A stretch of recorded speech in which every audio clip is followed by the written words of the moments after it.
नाजरीन, Ertugrul drama में होने वाली गलतियां आपको दिखाएंगे। ये वीडियो सिर्फ एंटरटेनमेंट के लिए है, ना कि इस सीरीज की बुराई करने के लिए। आगे बढ़ने से पहले आपसे गुजारिश है कि हमारे चैनल सिद्दीकी मीडिया को सब्सक्राइब कर लें। इस सीन में सुलेमान शाह के पीछे 5 सिपाही खड़े नजर आते हैं, लेकिन जैसे ही कैमरा दूर से व्यू लेता है तो हमें 2 ही सिपाही बाकी नजर आते हैं। बाकी 3 सिपाही न जाने कहां गायब हो जाते हैं। इस सीन में ये बच्ची पानी लेकर जा रही होती है। सामने से जब ये बंदा आता है तो यहाँ पर कोई भी नहीं होता, लेकिन जैसे ही इस सिपाही की टक्कर बच्ची से होती है तो ये औरत न जाने कहां से आ जाती है। इस सीन में अफसन पाशा इस सिपाही को तलवार मारते हैं। इस बंदे का खून पानी की तरह निकलता है, लेकिन अफसन पाशा की तलवार को देखें तो वहां पर खून का कोई भी धब्बा नजर नहीं आता।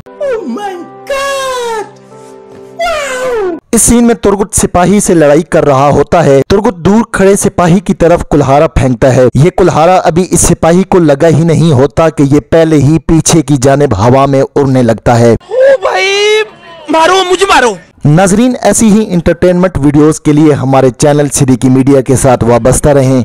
शुक्रिया।